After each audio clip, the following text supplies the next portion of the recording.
لله نحمده ونستعينه ونستغفره ونؤمن به ونتوكل عليه ونعوذ بالله من شرور أنفسنا ومن سيئات أعمالنا من يهده الله فلا مضل له ومن يضلله فلا هادي له ونشهد أن لا إله إلا الله وحده لا شريك له ونشهد أن محمدا عبده ورسوله أرسله بالهدى ودين الحق ليظهره على الدين كله ولو كره المشركون أما بعد فيا أيها الناس اتقوا الله حق تقاته ولا تموتن إلا وأنتم مسلمون أعوذ بالله من الشيطان الرجيم بسم الله الرحمن الرحيم ولا تقف ما ليس لك به علم إن السمع والبصر والفؤاد كل أولئك كان عنه مسؤولا الله سبحانه وتعالى മുഴുവൻ കൽപ്പനാ നിയമങ്ങളും നിയമവ്യവസ്ഥകളും ഭൗതിക ജീവിതത്തിലെ മുഴുവൻ സമയങ്ങളിലും കൃത്യമായി അറിഞ്ഞ് മനസ്സിലാക്കി അള്ളാഹുവിനെ മാത്രം കീഴ്പ്പെട്ട് ജീവിക്കണമേ എന്ന് സ്വന്തത്തെ ഉണർത്തുന്നത് പോലെ മുഅ്മിനീങ്ങളായ സത്യവിശ്വാസികളായ നിങ്ങൾ ഓരോരുത്തരെയും ഉണർത്തുകയാണ് വസിയത്ത് ചെയ്യുക.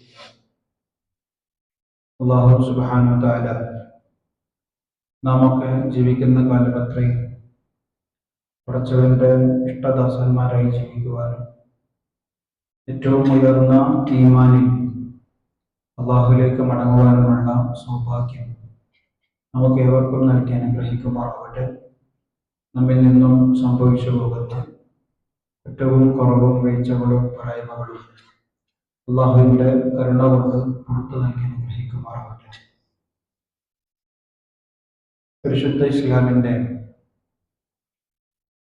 വിശ്വാസപരമായ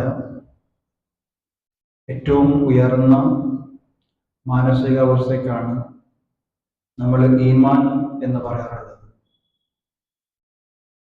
ദൈനംദിന ജീവിതത്തിലെ ഏത് കർമ്മങ്ങളും എൻ്റെ ഈമാനിനെ വർദ്ധിപ്പിക്കാനാണ് എന്ന് നമുക്കെല്ലാവർക്കും അറിയാം. എൻ്റെ നമസ്കാരവും എൻ്റെ ഖുർആൻ പാരായണവും എൻ്റെ ഇബാദത്തുകൾ മുഴുവനും കുറഞ്ഞുകൊണ്ടിരിക്കുന്ന എൻ്റെ ഈമാൻ വർദ്ധിക്കാൻ വേണ്ടിയിട്ടാണ്, അല്ലെങ്കിൽ വർദ്ധിപ്പിക്കാൻ വേണ്ടിയിട്ടാണ് നാം ഓരോരുത്തരും ഇബാദത്തുകൾ ചെയ്യുന്നത്. എന്നാൽ ആ ഈമാനിനെ ഞാൻ ഏത് രീതിയിലാണ് കാണുന്നതെന്ന് പരിശുദ്ധ ഇസ്ലാം ഈമാനിനെ കുറിച്ച് പറഞ്ഞ അതിമനോഹരമായ സ്വഭാവ വിശേഷണങ്ങൾ എന്തൊക്കെയാണ് എന്നുള്ളതിനെ കുറിച്ച് റസൂലുള്ളാഹി സ്വല്ലല്ലാഹു അലൈഹി വസല്ലം നിരന്തരം സ്വഹാബാക്കളെ ഉണർത്തുമായിരുന്നു. റസൂലുള്ളാഹി സ്വല്ലല്ലാഹു അലൈഹി വസല്ലം തങ്ങൾ പറയുന്നുണ്ട്, ഈമാനിന് വ്യത്യസ്ത ആംഗിൾ ഉണ്ട്, വ്യത്യസ്ത വിഭാഗങ്ങളാണ്. ഈമാനും സിത്തും വസബഊന ശുഅബ, ഒരു പക്ഷെ 60-ലധികം അതല്ലെങ്കിൽ 70-ലധികം ശാഖകൾ ഈമാനിനുണ്ട്. അഫ്ളലുഹ, അതിലേറ്റവും ഉയർന്ന തസ്തിക ഏതാണെന്ന് ചോദിച്ചാൽ അത് ഖൗലു ലാ ഇലാഹ ഇല്ലല്ലാഹ്, ലാ ഇലാഹ ഇല്ലല്ലാഹ് എന്ന് പറയുന്ന ഞാനും നിങ്ങളും അടിയുറച്ച് വിശ്വസിക്കുന്ന കലിമത്തു തൗഹീദാണ് ഈമാനിന്റെ ഏറ്റവും ഉയർന്ന തസ്തിക. വഅദ്നാഹ, എന്നാൽ അതിന്റെ ഏറ്റവും ലോ ലെവൽ ഏതാണെന്ന് ചോദിച്ചാൽ ഇമാദത്തുൽ അദാ അനി ത്വരീഖ്, അത് വഴിയിൽ നിന്നൊരു ഉപദ്രവം നീക്കലാണ്. എന്ന് പറഞ്ഞാൽ വേറൊരാളുടെ പ്രയാസം മാറ്റിക്കൊടുക്കലാണ് ഈമാനിന്റെ ഏറ്റവും അടിത്തട്ട് എന്ന് പറയുന്നത്. ഈ ഹദീസിൽ ശ്രദ്ധിച്ചാൽ ഈമാൻ എന്ന് പറയുന്ന ഞാനും നിങ്ങളും ദൈനംദിന ജീവിതത്തിൽ അത് വർദ്ധിപ്പിക്കണം, എന്റെ മരണസമയം അത് ഏറ്റവും ഉയർന്ന അവസ്ഥയിലാകണം എന്നൊക്കെ ആഗ്രഹിക്കുന്ന നമ്മളോട് റസൂലുള്ളാഹി സ്വല്ലല്ലാഹു അലൈഹി വസല്ലമ ഈമാനിന്റെ ശുഅബകളിൽ, ഈമാനിന്റെ തസ്തികകളിൽ ഏറ്റവും ഉയർന്നത് ഏതാണെന്നും ഏറ്റവും താഴ്ന്നത് ഏതാണെന്നും പറയുന്നതിന്റെ കൂടെ വളരെ സ്പെഷ്യൽ ആയിട്ട് ഒന്നുകൂടി പറയുന്നുണ്ട്, അൽ ഹയാഉ ശുഅബത്തും മിനൽ ഈമാൻ. ലജ്ജ എന്ന് പറയുന്നത് ഈമാനിന്റെ ഒരു ശുഅബയാണ് എന്ന് ഒരൊറ്റ സ്വഭാവ ഗുണത്തെ ഫോക്കസ് ചെയ്തുകൊണ്ട് റസൂലുള്ളാഹി സ്വല്ലല്ലാഹു അലൈഹി വസല്ലം പഠിപ്പിക്കുമ്പോൾ അത് അത്രമാത്രം പ്രധാനപ്പെട്ട ഒരു സംഗതിയാണ് എന്ന് മനസ്സിലാക്കി തരാൻ വേണ്ടിയിട്ടാണ്. അള്ളാഹുവിന്റെ സിഫാത്തുകൾ നമുക്കറിയാലോ, അസ്മാഉൽ ഹുസ്ന എന്ന് പറഞ്ഞിട്ട് അള്ളാഹുവിന്റെ നാമങ്ങളെ കുറിച്ചൊക്കെ നമ്മൾ പഠിക്കുമ്പോൾ അതിലൊന്ന് അൽ ഹയ്യാണ്, ലജ്ജയുള്ളവൻ എന്നാണ് അള്ളാഹുവിന്റെ നാമങ്ങളിലെ ഒരു നാമം. എന്ന് പറഞ്ഞാൽ പ്രിയപ്പെട്ടവരെ, ഈമാനിന്റെ ഏറ്റവും പ്രധാനപ്പെട്ട ഒരു ഭാഗമാണ് എൻ്റെ ജീവിതത്തിൽ എൻ്റെ വ്യക്തിപരമായും മാനസികപരമായും സ്വഭാവപരമായും ഒക്കെ ഞാൻ സൂക്ഷിക്കേണ്ട ലജ്ജ എന്ന് പറയുന്ന, നാണം എന്ന് പറയുന്ന വലിയ സ്വഭാവ ഗുണത്തെ ഇസ്ലാം പഠിപ്പിക്കുന്നത്. മറ്റൊരു ഹദീസിൽ കാണാം, ലികുല്ലി ദീനുൻ ഖുലുഖൻ, എല്ലാ മതങ്ങൾക്കും ഒരു സ്വഭാവ ഗുണമുണ്ട്. എന്ന് പറഞ്ഞാൽ ഓരോ മതങ്ങളും ഹൈലൈറ്റ് ചെയ്യുന്ന സ്വഭാവ വിശേഷണങ്ങളുണ്ട്, സ്വഭാവ ഗുണങ്ങളുണ്ട്. ഇസ്ലാമിന്റെ സ്വഭാവം ഏതാണെന്ന് ചോദിച്ചാൽ അത് അൽ ഹയാ, അത് ഹയാ ആണ് എന്ന് റസൂലുള്ളാഹി സ്വല്ലല്ലാഹു അലൈഹി വസല്ലം പറയുന്നതായിട്ട് കാണാൻ പറ്റും. പറഞ്ഞാൽ ഇസ്ലാം അത്ര ഗൗരവത്തിൽ കാണുന്ന ഒരു സംഗതിയാണ് മനുഷ്യന്റെ ജീവിതത്തിൽ ഹയായോട് കൂടിയുള്ള ഒരു ജീവിതം ഉണ്ടാകുക. അത് ഹയാ എപ്പോഴാണോ ഒരു മനുഷ്യന്റെ മനസ്സിൽ നിന്ന് നഷ്ടപ്പെടുന്നത്, അന്നു മുതൽ അവന്റെ മനസ്സ് മരിച്ചതിന് തുല്യമാണ് എന്നുള്ള ആശയങ്ങൾ വരുന്ന ഹദീസുകളും കൂടി നമുക്ക് കാണാൻ പറ്റും. മഹാനായ പണ്ഡിതൻ ഇബ്നു ഖയ്യിം റഹ്മത്തുള്ളാഹി അലൈഹി പറയുന്ന ഒരു വളരെ പ്രസക്തമായ ഒരു കോട്ടുണ്ട്. അദ്ദേഹം പറയാണ്, അറബി ഭാഷയിൽ ഹയാ എന്ന് പറഞ്ഞാൽ ലജ്ജ എന്നും, അതിന്റെ അവസാന ഭാഗത്ത് ഒരു ഹാത്താ ഇട്ടാൽ ഹയാത്ത് എന്നാണ് പിന്നെ വായിക്കുക. അവസാനം താഴ് വന്നാൽ ഹയാത്ത്. എന്താണ് ഹയാത്ത് എന്ന് പറഞ്ഞാൽ? ഹയാത്ത് എന്ന് പറഞ്ഞാൽ ജീവിതം, ഹയാ എന്ന് പറഞ്ഞാൽ ലജ്ജ. ചെറിയൊരു അക്ഷര വ്യത്യാസത്തിന്റെ പേരിൽ അത്ര വലിയ അർത്ഥങ്ങൾ വ്യത്യാസപ്പെടാൻ, ആ വ്യത്യാസത്തിന് വളരെ ബ്യൂട്ടിഫുൾ ആയി ഇബ്നു ഖയ്യിം റഹ്മത്തുള്ളാഹി കൊടുക്കുന്ന ഒരു ഡെഫിനിഷൻ എന്താന്ന് പറഞ്ഞാൽ, അദ്ദേഹം പറയാണ്, അൽ ഹയാത്ത് എന്ന് പറയുന്ന ജീവിതം അത് മനുഷ്യന്റെ ഭൗതിക ശരീരത്തിന്റെ ജീവിതമാണ്. അൽ ഹയാ എന്ന് പറയുന്ന ഒരു ഗുണം അത് മനുഷ്യന്റെ മനസ്സിന്റെ ജീവനാണ്. എപ്പോഴാണോ ഹയാത്ത് എന്ന് പറയുന്ന ഒരു സാധനം മനുഷ്യന്റെ ജീവിതത്തിൽ നഷ്ടപ്പെടുന്നത്, അന്നു മുതൽ നമ്മൾ മയ്യിത്താണ്. എപ്പോഴാണ് ഹയാ എന്ന് പറയുന്ന ഒരു ഗുണം മനുഷ്യന്റെ മനസ്സിൽ നിന്ന് ഇല്ലാതാകുന്നത്, അന്നു മുതൽ മനുഷ്യന്റെ മനസ്സ് മരിച്ചതിന് തുല്യമാണ്. കാരണം മറ്റെന്ത് ചെയ്തിട്ടും കാര്യമില്ലാത്ത രീതിയിൽ മനുഷ്യൻ അതപ്പതിച്ചു പോകാൻ ലജ്ജയില്ലാത്ത ഒരാളായിട്ട് മാറി.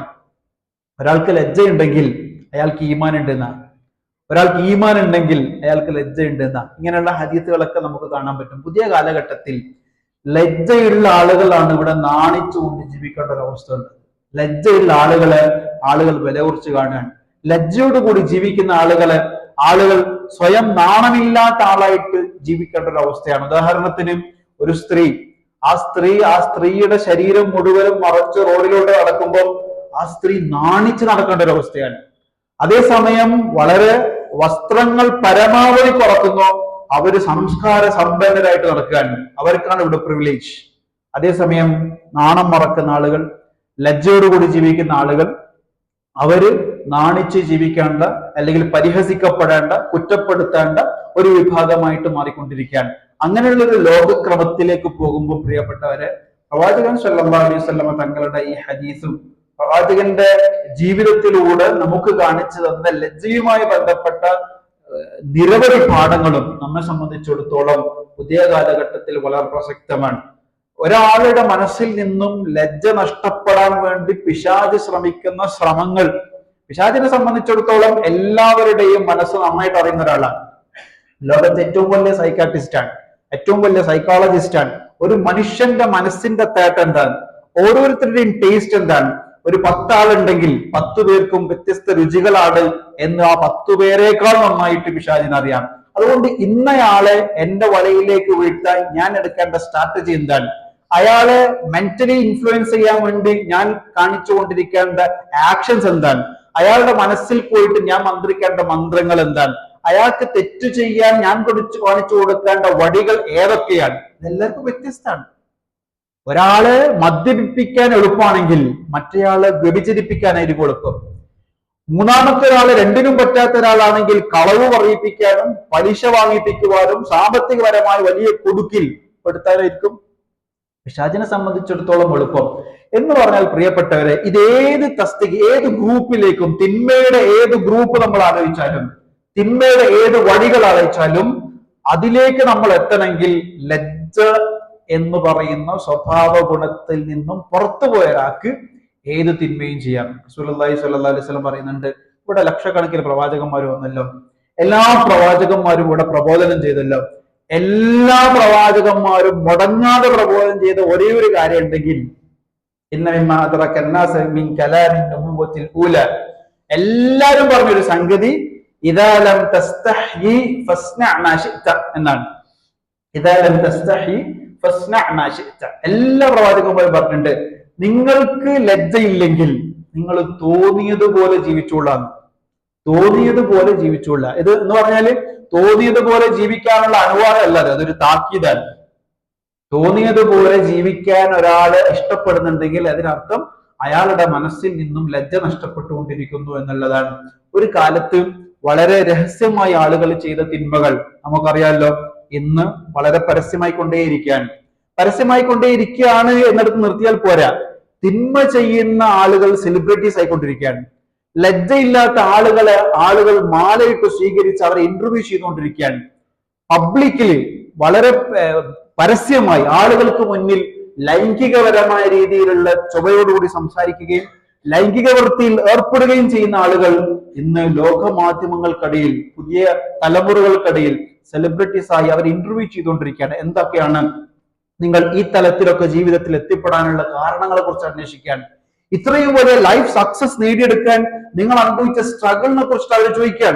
അങ്ങനെ ചോദിക്കുമ്പോൾ അവർ പറയുന്ന സ്ട്രഗിളുകൾ, ഞാൻ ഒരു കാലത്ത് വിവാഹം എന്ന് പറയുന്ന വലിയൊരു ലോക്കിൽപ്പെട്ട ഒരാളായിരുന്നു, ഭർത്താവിന്റെ അടിമയായിരുന്നു, ഇസ്ലാം എന്ന് പറയുന്ന ടൈറ്റായ ഫൈവിനകത്ത് നിന്നുകൊണ്ട് വീർപ്പുമുട്ടി ജീവിച്ച ഒരാളായിരുന്നു. ഇന്ന് ഞാൻ എന്ന് പറഞ്ഞിട്ട് വലിയ സംഭവമാക്കാൻ, ഇന്ന് ഞാൻ ഇസ്ലാം എന്ന് പറയുന്ന ചെയിനിനെ പൊളിച്ചു, ഭർത്താവ് എന്ന് പറയുന്ന ഒരു രാജാവിന്റെ കൺസെപ്റ്റിലുള്ള ഒരാളെ പൊളിച്ചു മാറ്റി എന്നിട്ട് ഞാൻ സ്വതന്ത്രയായി മൈ ബോഡി മൈ ചോയ്സ് എന്ന് പറയുന്ന അതിവിശാലമായ അതിസുന്ദരമായ വർണ്ണവൈഫല്യമുള്ള ഒരു ആകാശ ലോകത്ത് ഞാൻ ഇങ്ങനെ ഒരു പറവയെ പോലെ പാറിക്കളക്കുകയാണ്. ഇന്ന് എന്നെ ക്വസ്റ്റ്യൻ ചെയ്യാൻ ആരുമില്ല. ഇന്ന് എനിക്ക് തോന്നിയതുപോലെ ഖുർആൻ പറഞ്ഞ എത്ര കൃത്യാണ്, മരിത്തഹദ ഇലാഹു ഹവ എന്ന് ഖുർആൻ പറയുന്ന സ്റ്റേറ്റ്മെന്റ് പ്രിയപ്പെട്ടവരെ എത്ര കൃത്യാണ്. ഒരു വിഭാഗം ആ ആളുകളുടെ പ്രത്യേകത എന്താന്ന് പറഞ്ഞാൽ ഇത്തഹദ ഇലാഹു ഹവ, അവരുടെ മനസ്സിനകത്ത് ഹവകൾ ഉണ്ടല്ലോ, ആഗ്രഹങ്ങൾ, ഇഷ്ടങ്ങൾ, സ്വപ്നങ്ങൾ. അതെന്താണോ മനുഷ്യന്റെ മനസ്സ് തേടുന്നത് അത് ചെയ്യുക എന്ന് പറയുന്ന ഒരു മാനസിക അവസ്ഥയെ ഇലാഹാക്കിയ ആളുകൾ, അതാണ് അവരുടെ ദൈവം. മറ്റെല്ലാ ഫിലോസഫിയെയും മറ്റെല്ലാ ഐഡിയോളജിയും മറ്റെല്ലാ അർത്ഥത്തിലുള്ള തിയോളജിയും ഒക്കെ നിഷേധിച്ചുകൊണ്ട് എനിക്ക് എന്റേതായ ഒരു തിയോളജി ഉണ്ട്. എന്താ തിയോളജി? എനിക്ക് എന്റേതായ ഒരു ഫിലോസഫി ഉണ്ട്. എന്താണ് ആ ഫിലോസഫി? ചുരുക്കി പറഞ്ഞാൽ അതിന് അക്ഷരമാലകൾ കൊണ്ട് ചില ഭംഗി ഉണ്ടാക്കിയാലും അവസാനം എത്താൻ എനിക്ക് തോന്നിയതുപോലെ ജീവിക്കുക എന്ന് പറയുന്ന ഒരു സ്റ്റേറ്റ്മെന്റിലേക്കാണ്. എന്നെ ക്വസ്റ്റ്യൻ ചെയ്യാൻ ആരും വരാത്തൊരു ലോകത്തെ കുറിച്ചിട്ട് ഇങ്ങനെ പ്രൊമോട്ട് ചെയ്യാൻ, അങ്ങനെ പ്രൊമോട്ട് ചെയ്യുന്ന കൂട്ടത്തിൽ നമ്മൾ പോലും അതിനെ നോർമലൈസ് ചെയ്യപ്പെടാനുള്ള കാരണം എന്താന്ന് പറഞ്ഞാൽ ഈമാൻ കുറയുന്നു, ലജ്ജ ജീവിതത്തിൽ നഷ്ടപ്പെട്ടുകൊണ്ടിരിക്കുന്നു. പരസ്യമായി മുൻകാലങ്ങളിലൊക്കെ നമ്മൾ ചെയ്യാൻ മടിച്ച പലതും ആളുകൾക്ക് മുന്നിൽ ചെയ്യാൻ നമ്മൾ തന്നെ നിർബന്ധിതരാകുന്നു. അതിൽ ചില സമയങ്ങളിലൊക്കെ നമ്മൾ അതിന്റെ പ്രൗഡ്, അതിന്റെ ഒരു ഞാൻ അതിൽ അഭിമാനിക്കുന്നു എന്നൊക്കെ പറയുന്ന തരത്തിലേക്ക് കാര്യങ്ങൾ മുന്നോട്ട് പോകുമ്പോൾ പ്രിയപ്പെട്ടവരെ നമ്മൾ മനസ്സിലാക്കേണ്ടത്, എൻ്റെ ജീവിതത്തിൽ അങ്ങനെ തോന്നുന്നുണ്ടെങ്കിൽ ജീവിതത്തിൽ ലജ്ജ എന്ന് പറയുന്ന മനുഷ്യ ജീവിതം, അത് മുസ്ലിമും ഖുർആനും സുന്നത്തും ഇസ്ലാമും ഒക്കെ മാറ്റിവെച്ചാൽ തന്നെ മനുഷ്യന്റെ ജീവിതത്തിൽ അതിപ്രധാനപ്പെട്ട ഒരു സംഗതി, മനുഷ്യന്റെ ജീവിതത്തിൽ ഉണ്ടാകേണ്ട ഒരു സംഗതിയെ ഇല്ലാതാക്കാൻ, അത് ഇല്ലാതാക്കുന്നത് കൂടി തന്നെ മനുഷ്യന്റെ സൃഷ്ടിപ്പിൽ അല്ലാഹു വെച്ചൊരു ഡിസിപ്ലിൻ ഉണ്ട്. ആ ഡിസിപ്ലിൻ ഇല്ലാതാകും. കാരണം എനിക്ക് എന്തും ചെയ്യാലോ. ഈ പറയുന്ന ലജ്ജയ്ക്ക് 3 കാറ്റഗറി വെക്കുന്നുണ്ട് പണ്ഡിതന്മാർ ഹദീസിന്റെ അടിസ്ഥാനത്തിൽ. മൂന്നാമത്തെ കാറ്റഗറി ആദ്യം പറയാം. മൂന്നാമത്തെ കാറ്റഗറി ഏതാന്ന് പറഞ്ഞാൽ മനുഷ്യന് ബേസിക് ആയിട്ടുള്ള ഒരു ലജ്ജെങ്കിലും ഉണ്ടാവണമെന്നാണ്. അതെന്താന്ന് പറഞ്ഞാൽ ആളുകൾ കാണൂല എന്ന് വിചാരിച്ചിട്ട് ഒരു തിന്മയിൽ നിന്ന് മാറിയിരിക്കൽ. ആളുകൾ കാണും, ആളുകൾ കണ്ടാൽ അല്ലെങ്കിൽ പബ്ലിക്കായിട്ട് ഞാൻ രഹസ്യമായിട്ട് ചെയ്തോ, പക്ഷെ പരസ്യമായിട്ട് ചെയ്യുക എന്നതിനെ കുറിച്ച് ആർക്കെങ്കിലും ആവലാതി ഉണ്ടെങ്കിൽ അയാൾക്ക് ലജ്ജയുടെ 1% മനസ്സിലുണ്ട് എന്നാണ് അതിന്റെ അർത്ഥം. അതുപോലും ഇല്ലെങ്കിൽ പരസ്യമായിട്ട് എന്തും ചെയ്യാൻ ഒരാളുടെ മനസ്സ് പ്രേരിപ്പിക്കുന്നുണ്ടെങ്കിൽ ലജ്ജയുടെ 1% പോലും അയാൾക്കില്ല എന്നാണ്. അതുകൊണ്ടാണ് മൂന്നാമത്തെ കാറ്റഗറിയിൽ ആളുകളെ ഭയന്നുകൊണ്ട്, ആളുകൾ എന്ത് വിചാരിക്കും, എന്നെ കുറിച്ചിട്ട് ആളുകൾക്കൊക്കെ അറിയുന്നതല്ലേ എന്ന് വിചാരിച്ചുകൊണ്ട് ലജ്ജയിൽ ഒരു തിന്മയിൽ നിന്നും മാറി നിൽക്കുന്ന ഒരു വിഭാഗമാണ് ലജ്ജയുടെ കാറ്റഗറിയിലെ മൂന്നാമത്തെ വിഭാഗം. രണ്ടാമത്തെ വിഭാഗം ആരാണെന്ന് ചോദിച്ചാൽ സ്വന്തത്തോടെ ഒരു ലജ്ജ. ആളുകൾ കാണുന്നുണ്ടോന്നുമല്ല, രഹസ്യമായിട്ട് തന്നെ ഞാനൊക്കെ അത് ചെയ്യാൻ പാടുണ്ടോ? വിവാഹം കഴിഞ്ഞ അല്ലെങ്കിൽ കുട്ടികളുള്ള, അതുമല്ലെങ്കിൽ കച്ചവടത്തിലും ഇസ്ലാമിന്റെ കാര്യങ്ങളിലൊക്കെ മുന്നിട്ട് നിൽക്കുന്ന എന്നെ സംബന്ധിച്ചിടത്തോളം ഞാൻ, ആളുകൾ കാണുന്നതല്ല, ഞാനത് ചെയ്യാൻ പാടുണ്ടോ എന്നാലോചിച്ചുകൊണ്ടുള്ള സ്വയം മനസ്സിനകത്തുള്ള സ്വന്തത്തോടുള്ള ഒരു ലജ്ജ രണ്ടാമത്തെ വിഭാഗം.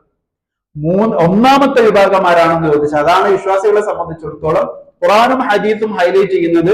ഒരു മുഅ്മിൻ ആരാകണം, അവന്റെ ലജ്ജ എങ്ങനെ രൂപപ്പെടണം എന്ന് പറയാൻ വേണ്ടിയിട്ടാണ് ഒന്നാമത്തെ വിഭാഗം ലജ്ജയുള്ള ആളുകൾ ആരാണെന്ന് ചോദിച്ചാൽ സ്വന്തത്തോടുള്ള ബഹുമാനമോ സ്വന്തത്തോടുള്ള അറിവ് കൊണ്ടോ അല്ല, ആളുകൾ കാണുന്നത് കൊണ്ടോ അല്ല, മറിച്ച് പടച്ചവൻ അള്ളാന്റെ മുന്നിൽ വെച്ചിട്ട് എനിക്ക് എങ്ങനെ ഇത് ചെയ്യാൻ പറ്റുക?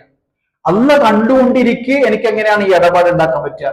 അള്ള കണ്ടുകൊണ്ടിരിക്കെ എങ്ങനെയാണ് എനിക്ക് ഈ ബന്ധം മുന്നോട്ട് കൊണ്ടുപോകാൻ പറ്റുക? അള്ള കണ്ടുകൊണ്ടിരിക്കെ എനിക്ക് എങ്ങനെയാണ് ഇത്ര വിഷ്വൽസുകൾ കാണാൻ പറ്റുക? അള്ള കണ്ടുകൊണ്ടിരിക്കെ എനിക്ക് എങ്ങനെയാണ് ഈ തട്ടിപ്പിന് സാക്ഷിയാകാൻ പറ്റുക? അള്ളാഹു കണ്ടുകൊണ്ടിരിക്കെ എങ്ങനെയാണ് എനിക്ക് പലിശ വാങ്ങാൻ പറ്റുക? അള്ളാഹു കണ്ടുകൊണ്ടിരിക്കെ എങ്ങനെയാണ് പാതിരാ നേരത്ത് ഇത്ര മ്ലേച്ഛമായ കാര്യങ്ങളിൽ എനിക്ക് ഇടപെടാൻ പറ്റുക എന്ന മാനസികാവസ്ഥയെ കുറിച്ചിട്ടാണ് ഖുർആനും ഹദീസും ലജ്ജ എന്ന് പറയുന്നത്.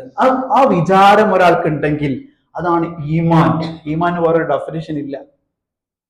ലജ്ജയ്ക്കുള്ള ഡെഫിനിഷൻ ഈമാൻ എന്നും ഈമാനിന്റെ ഡെഫിനിഷൻ ലജ്ജ എന്നും റസൂലുള്ളാഹി സ്വല്ലല്ലാഹു അലൈഹി വസല്ലം തങ്ങൾ പറയുന്നത്. ഇത് രണ്ടും തമ്മിൽ കണക്റ്റഡ് ആണ്. ഒന്ന് പോയാൽ മറ്റൊന്നില്ല.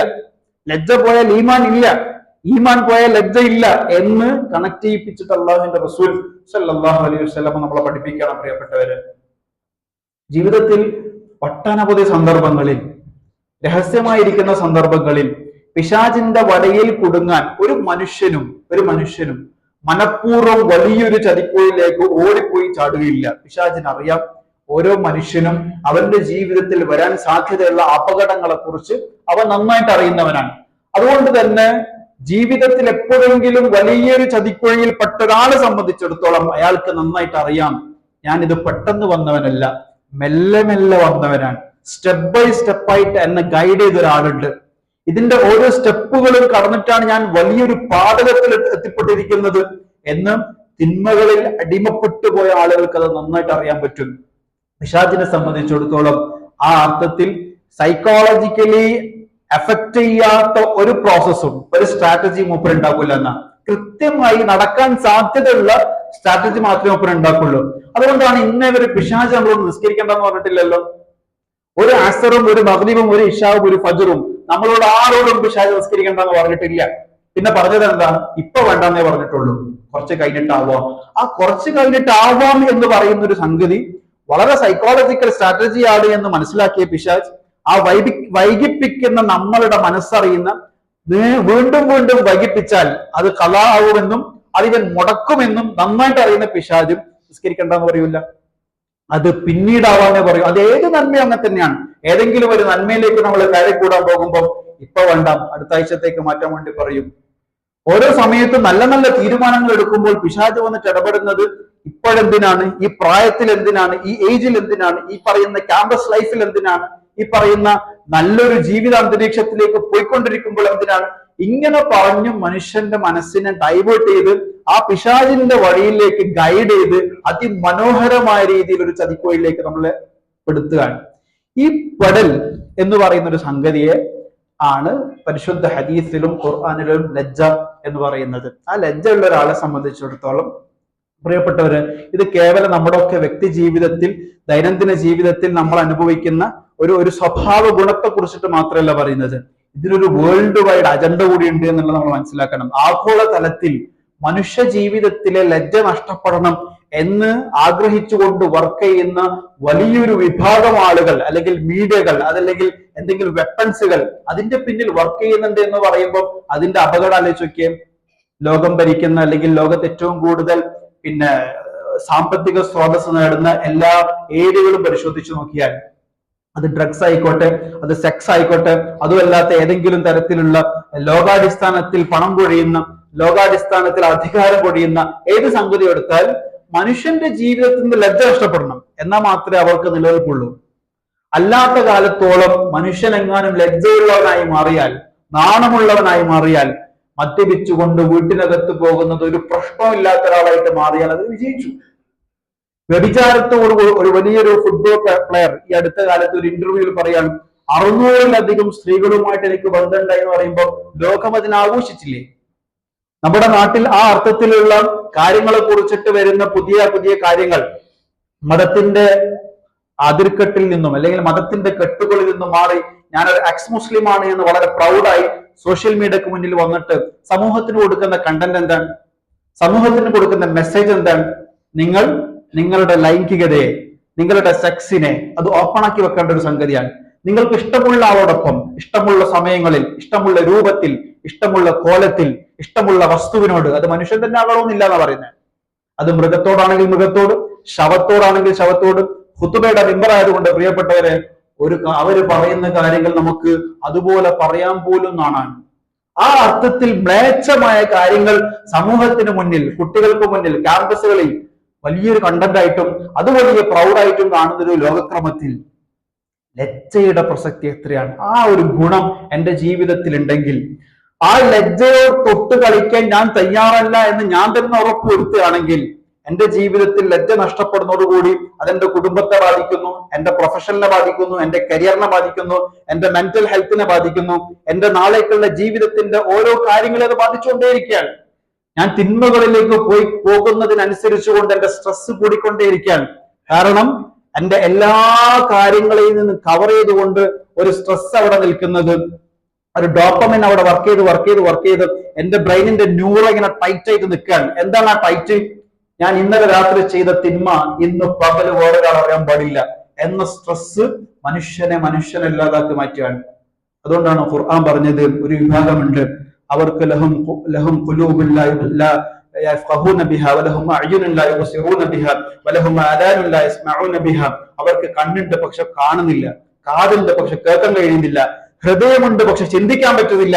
ഇങ്ങനെ മനസ്സ് മരവിച്ച് ജീവിക്കുന്ന ഒരു വിഭാഗത്തെ കുറിച്ചിട്ട് പറഞ്ഞിട്ട് ആയത്ത് അവസാനിപ്പിക്കുന്നത് ഉലൈക കൽ അൻആം. ഇതിനേക്കാൾ വലിയ പരിഹാസം വേറെ എന്താണ്? ഉലൈക കൽ അൻആം, അവർ നാൽക്കാലികളെ പോലെ ജീവിക്കാൻ, പാതിരാ നേരത്ത് തോന്നിയ പോലെ ജീവിക്കുന്നു, പകലാകുമ്പം സ്ട്രെസ് അടിച്ച് ജീവിക്കുന്നു. ഇങ്ങനെ ജീവിക്കുന്ന ഒരു തലമുറയെ, ഒരു മനുഷ്യ ജീവനെ ഇസ്ലാം പറയുന്നു അവൻ മനുഷ്യനായിട്ട് ജീവിക്കാൻ പറ്റൂല. അതേസമയം ഇസ്ലാം ക്ഷണിക്കുന്നത് വലാ തത്തബിഅ, നിങ്ങൾ ഒരാളും പിൻപറ്റാൻ പാടില്ല ഖുതുവാത്ത് ശൈത്താൻ, പിശാചിന്റെ സ്ട്രാറ്റജികളെ, പിശാചിന്റെ ഐഡിയാസുകളെ, പിശാചിന്റെ കുതന്ത്രങ്ങളെ നിങ്ങൾ പിൻപറ്റാൻ പാടില്ല. അത് പിൻപറ്റിയാൽ സംഭവിക്കുന്നത് വലാ തത്തബിഅ ഖുതുവാത്ത് ശൈത്താൻ, അങ്ങനെ പിൻപറ്റിയാൽ നിങ്ങൾ എത്തുന്നത് ഏറ്റവും വലിയ പരാജയത്തിലായിരിക്കും എന്ന് ഖുർആൻ പറയാണ്. മാത്രവുമല്ല വലാ തഖ്ഫു മാ ലൈസ ലക ബിഹി ഇൽം, നിങ്ങൾക്ക് അറിവില്ലാത്തൊരു സംഗതിയിൽ പെട്ടുപോകാൻ പാടില്ല. ഇന്ന സമഅ വൽ ബസറ വൽ ഫുആദ കുല്ലു ഉലൈക കാന അൻഹു മസ്ഊല, നിങ്ങളുടെ ഹൃദയം, നിങ്ങളുടെ കാഴ്ചകൾ, നിങ്ങളുടെ കേൾവികൾ ഇതെല്ലാം ചോദ്യം ചെയ്യപ്പെടുക എന്ത് ചെയ്യും എന്ന് പരിശുദ്ധ ഖുർആനും കൂടി പറയാണ്. റസൂലുള്ളാഹി സ്വല്ലല്ലാഹു അലൈഹി വസല്ലം തങ്ങളുടെ ഒരു ഹദീസ് കൂടി പറഞ്ഞ് അവസാനിപ്പിക്കാൻ റസൂലുള്ളാഹിനോട് ചോദിക്കുന്നുണ്ട് സഹാബാക്കൾ, റസൂലെ ഈ ലജ്ജ എന്ന് പറയുന്നത് ഇസ്ലാമിന്റെ ഭാഗമാണ്. അപ്പൊ റസൂലുള്ളാഹി സ്വല്ലല്ലാഹു അലൈഹി വസല്ലം തിരിച്ചു പറഞ്ഞത് ഇസ്ലാം എന്ന് പറയുന്നത് തന്നെ ലജ്ജയാണ്. ഇസ്ലാമിന്റെ എല്ലാ നിയമങ്ങളിലും ലജ്ജയുടെ കോൺസെപ്റ്റ് ഉണ്ട്, ലജ്ജയുടെ ഒരു അംശമുണ്ട്. ഏത് കർമ്മം എടുത്താലും അത് ലജ്ജയിൽ നിന്നും ഉത്ഭവിച്ചു വന്ന ഒന്നാണ് എന്ന് റസൂലുള്ളാഹി സ്വല്ലല്ലാഹു അലൈഹി വസല്ലം തങ്ങൾ പറയാൻ ബന്ധപ്പെട്ടവര്. റസൂലുള്ളാഹിനെ കുറിച്ചിട്ട് എന്ന് പറയുന്നത് ഏറ്റവും കൂടുതൽ അക്കാലഘട്ടത്തിൽ സ്വഹാബാക്കളുടെ കൂട്ടത്തിലൊക്കെ ലജ്ജയോടുകൂടി ആളുകളെ മുന്നിൽ ഒരു പുതുനാട്ടിയെ പോലെ അതിനേക്കാൾ ലജ്ജയുള്ള ഒരാളായിരുന്നു റസൂലുള്ളാഹി സ്വല്ലല്ലാഹു അലൈഹി വസല്ലം. ഒരു ദിവസം ആയിഷ റളിയല്ലാഹു അൻഹ റസൂലും വീട്ടിലിരിക്കുമ്പോൾ അബൂബക്കർ റളിയല്ലാഹു വീട്ടിലേക്ക് വന്നു. റസൂലുള്ളാഹി വീട്ടിലിരിക്കുന്ന ഒരു കാഷ്വൽ ഡ്രസ്സിലിരിക്കുന്നത്, വളരെ നോർമലായിട്ട് എന്ന് പറഞ്ഞാൽ കാലിന്റെ ചില ഭാഗങ്ങളൊക്കെ പുറത്ത് കാണുന്നുണ്ട് എന്ന് ഹദീസിൽ കൃത്യമായിട്ട് പറയുന്നുണ്ട്. അബൂബക്കർ റളിയല്ലാഹു വന്നു, സംസാരിച്ചു പോയി. അടുത്തത് ഉമർ ബിൻ ഖത്താബ് റളിയല്ലാഹു വന്നു, സംസാരിച്ചിട്ട് പോയി. അടുത്ത ഒരു ഉസ്മാൻ ബിൻ അഫ്ഫാൻ റളിയല്ലാഹു അൻഹു അകത്തേക്ക് കയറാൻ അനുവാദം ചോദിച്ചപ്പോൾ റസൂലുള്ള എഴുന്നേറ്റ് നിന്ന് പുറത്തേക്ക് കണ്ടുകൊണ്ടിരിക്കുന്ന കാല് തുണി കൊണ്ട് മറച്ച് അവിടെ ഇരിക്കുകയാണ്. ഉസ്മാൻ ബിൻ അഫ്ഫാൻ റളിയല്ലാഹു പോയ ശേഷം ആയിഷ റളിയല്ലാഹു ചോദിക്കുന്നുണ്ട്, റസൂലെ ഫസ്റ്റത്തെ രണ്ടാള് വന്നു, എന്റെ ഉപ്പ ആദ്യം വന്നു, രണ്ടാമത് ഉമർ ഖത്താബ് റളിയല്ലാഹു വന്നു, ആ സമയത്തൊന്നും ഇല്ലാത്ത ഒരു തരം തുണി ശരിയാക്കലും കാല് മറക്കലും ഒക്കെ എന്താ ഉസ്മാൻ ബിൻ അഫ്ഫാൻ വന്നപ്പോൾ ഉണ്ടായത് എന്ന് ചോദിച്ചപ്പം മലക്കുകൾ പോലും ഉസ്മാൻ ബിൻ അഫ്ഫാന്റെ കാര്യത്തിൽ ലജ്ജിക്കുന്ന ഒരാൾ എന്റെ മുന്നിൽ വരുമ്പം ഞാൻ എങ്ങനെയാണ് കാല് മറക്കാതിരിക്കാന്ന്. ഉസ്മാൻ ബിൻ അഫ്ഫാൻ ഡിസിപ്ലിന്റെ ഏറ്റവും ടോപ്പ് ലെവലാണ്. കാല് മറക്കുക എന്ന് പറഞ്ഞാൽ നമ്മളൊക്കെ ശ്രദ്ധിക്കുന്ന കാര്യമാണോ? എത്ര ചെറിയ കാര്യമാണ്. ഒരു ആണുങ്ങൾ നമുക്ക് നമ്മുടെ സൗഹൃദത്തിലുള്ള ഒരാള് വരുമ്പോ ഞാൻ ഉടുത്തിരിക്കുന്ന മുണ്ടിൽ നിന്നും ഒരല്പം എന്റെ കാല് പുറത്തേക്ക് വളർന്നു എന്ന് വിചാരിച്ച് ഉസ്മാൻ ബിൻ അഫ്ഫാൻ റളിയല്ലാഹു അൻഹുവിന്റെ പേഴ്സണാലിറ്റിയും ഡിസിപ്ലിനും അത്ര ഗൗരവത്തിലായിരുന്നു. എന്ന് പറഞ്ഞാൽ റസൂലുള്ളാഹിയും സഹാബാക്കളും ശീലിച്ചൊരു ശീലമുണ്ട് പ്രിയപ്പെട്ടവരെ. അത് പുതിയ കാലത്ത് ലജ്ജയുള്ള ആളുകളാണ് ഇന്ന് നാണം കെട്ട് ജീവിച്ചുകൊണ്ടിരിക്കുന്നത്. ലജ്ജയുള്ള ആളുകളെ സംബന്ധിച്ച് സമൂഹത്തിൽ ഇറങ്ങാൻ നാണാണ്. ഒരു സ്ത്രീയെ സംബന്ധിച്ചിടത്തോളം പൂർണ്ണമായ ആ സ്ത്രീയുടെ നഗ്നത മറച്ചുകൊണ്ട് റോട്ടിൽ നടക്കുക എന്ന് പറഞ്ഞാൽ ആളുകളൊക്കെ കുത്തി നോക്കുന്ന ഒരു നോട്ടം ഉണ്ടാവും, എന്തോ ഒരു പാതകം ചെയ്തതുപോലെ. അതേസമയം മുഴുവൻ നഗ്നമായിട്ടോ അല്ലെങ്കിൽ പകുതി നഗ്നമായിട്ടോ നടക്കുന്ന സ്ത്രീകളെ സംബന്ധിച്ചിടത്തോളം അവര് സംസ്കാര സമ്പന്നരായി വളരെ അഭിമാനത്തോടുകൂടി നടക്കുന്ന കാഴ്ചയാണ് നമ്മൾ കാണുന്നത്. ആ അർത്ഥത്തിൽ എന്റെയും നിങ്ങളുടെയും മനസ്സിനകത്തെ ലജ്ജയെ കാത്തു സൂക്ഷിക്കാൻ, പ്രൊട്ടക്ട് ചെയ്യാൻ കുറച്ച് ശക്തി വേണം. ആ ശക്തിയോടുകൂടി തന്നെ അതിനെ പ്രൊട്ടക്ട് ചെയ്യാൻ, പിശാചിന്റെ എല്ലാ കുതന്ത്രങ്ങളും മനസ്സിലാക്കി അതിനെ തരണം ചെയ്യാൻ പ്രിയപ്പെട്ടവരെ നമുക്ക് എല്ലാവർക്കും സാധിക്കേണ്ടതുണ്ട്. അല്ലാഹു സുബ്ഹാനഹു വ തആല നമ്മെല്ലാവരെയും അനുഗ്രഹിക്കുമാറാവട്ടെ. പിശാചിന്റെ എല്ലാ കുതന്ത്രങ്ങളിൽ നിന്നും അല്ലാഹു നമ്മയും നമ്മുടെ മക്കളെയും നമുക്ക് വേണ്ടപ്പെട്ടവരെയും ഒക്കെ കാത്തുരക്ഷിക്കുമാറാവട്ടെ. പരിശുദ്ധ ഇസ്ലാമിന്റെ ഏറ്റവും തിളങ്ങി നിൽക്കുന്ന ഒരു സ്വഭാവ ഗുണമായ ലജ്ജ എന്ന് പറയുന്ന ഗുണം നമ്മുടെ ഒക്കെ ജീവിതത്തിന്റെ അവസാനം വരെ കാത്തു സൂക്ഷിക്കാൻ അല്ലാഹു നമുക്ക് എല്ലാവർക്കും ഭാഗ്യം നൽകി അനുഗ്രഹിക്കുമാറാവട്ടെ. ആഖിറു ദഅവാനാ അൽഹംദുലില്ലാഹി റബ്ബിൽ ആലമീൻ.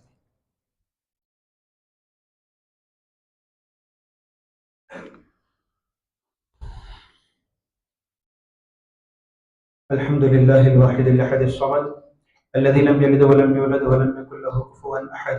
اللهم صل على محمد وعلى آل محمد كما صليت على إبراهيم وعلى آل إبراهيم وبارك على محمد وعلى آل محمد كما باركت على إبراهيم وعلى آل إبراهيم في العالمين إنك حميد مجيد. أعوذ بالله من الشيطان الرجيم. بسم الله الرحمن الرحيم. يا أيها الذين آمنوا اتقوا الله ولتنظر نفس ما قدمت لغد واتقوا الله إن الله خبير بما تعملون. അല്ലാഹു സുബ്ഹാനഹു വ തആലയുടെ മുഴുവൻ കൽപ്പന നിയമങ്ങളും നിയമവ്യവസ്ഥകളും ജീവിതാവസാനം വരെ കാത്തു സൂക്ഷിച്ച് അനുസരിച്ച് ജീവിക്കണമെന്ന് ഒരിക്കൽ കൂടി ഉണർത്തുകയാണ്. അല്ലാഹു സുബ്ഹാനഹു വ തആല നമ്മളൊക്കെ ചെയ്തു പോയ പാപങ്ങളും പോരായ്മകളൊക്കെ അള്ളാഹുവിന്റെ കരുണ കൊണ്ട് പുറത്തു നൽകി അനുഗ്രഹിക്കുമാറാവട്ടെ. ഈമാനോടുകൂടി ജീവിക്കുവാനും അതേ ഈമാനിൽ അള്ളാഹുലേക്ക് മടങ്ങുവാനുമുള്ള സൗഭാഗ്യം നമുക്ക് എല്ലാവർക്കും നൽകി അനുഗ്രഹിക്കുമാറാവട്ടെ. നമ്മിലെ രോഗികൾക്ക് അള്ളാഹു പൂർണ്ണ ശിഫ നൽകി അനുഗ്രഹിക്കുമാറാവട്ടെ. മാരകമായ രോഗങ്ങൾ കൊണ്ട് പ്രയാസപ്പെടുന്ന എല്ലാ സഹോദരന്മാർക്കും അള്ളാഹു പൂർണ്ണ ആരോഗ്യം നൽകി അനുഗ്രഹിക്കുമാറാവട്ടെ. അപകട രോഗങ്ങളെ തൊട്ടും അപകട മരണങ്ങളെ തൊട്ടും അള്ളാഹു നമ്മയും നമുക്ക് വേണ്ടപ്പെട്ടവരെയും കാത്തുരക്ഷിക്കുമാറാവട്ടെ. ജീവിതത്തിന്റെ എല്ലാ പരീക്ഷണങ്ങളിൽ നിന്നും അള്ളാഹു നമ്മൾ എല്ലാവരെയും കാത്തുരക്ഷിക്കുമാറാവട്ടെ. ഇസ്ലാമിനും മുസ്ലിമീങ്ങൾക്കും അള്ളാഹു ഇസ്സത്തും അഭിമാനവും നൽകി അനുഗ്രഹിക്കുമാറാവട്ടെ. പരസ്പര സ്നേഹവും ഐക്യവും നൽകി അനുഗ്രഹിക്കുമാറാവട്ടെ. ലോകത്തിന്റെ നാനാഭാഗങ്ങളിൽ ആക്രമിക്കപ്പെട്ടുകൊണ്ടിരിക്കുന്ന, പീഡിപ്പിക്കപ്പെട്ടുകൊണ്ടിരിക്കുന്ന, ജയിലറകളിൽ കഴിഞ്ഞുകൊണ്ടിരിക്കുന്ന, മിസൈലുകൾക്ക് സാക്ഷികളായിക്കൊണ്ടിരിക്കുന്ന ഒട്ടനവധി ജനസമൂഹങ്ങളുണ്ട്. പ്രത്യേകിച്ചും ഫലസ്തീനും സുഡാനും ഗസയും എല്ലാവർക്കും അള്ളാഹു ഈമാനും സബറും നൽകി അനുഗ്രഹിക്കുമാറാവട്ടെ. അള്ളാഹുവിന്റെ സഹായം നൽകി അനുഗ്രഹിക്കുമാറാവട്ടെ. അതിനെതിരെയുള്ള എല്ലാ കുതന്ത്രങ്ങളെയും അള്ളാഹു പരാജയപ്പെടുത്തുമാറാവട്ടെ. അല്ലാഹുമ്മ ഗ്ഫിർ ലിൽ മുഅ്മിനീന വൽ മുഅ്മിനാത്ത് വൽ മുസ്ലിമീന വൽ മുസ്ലിമാത്ത് അൽഅഹ്യാഇ മിൻഹും വൽ അംവാത്ത് إنك مجيب الدعوات يا قاضي الحاجات طيب ثرانا وثراهم واجعل الجنة مأوانا ومأواهم اللهم أجرنا من النار اللهم أجرنا من النار اللهم لا تجري خلقنا بالنار ولا تجعلنا من حطب النار فإنها بئس الدار وبئس المثوى وبئس القرار ربنا اغفر لنا ولإخواننا الذين سبقونا بالإيمان ولا تجعل في قلوبنا غلا للذين آمنوا ربنا إنك رؤوف رحيم.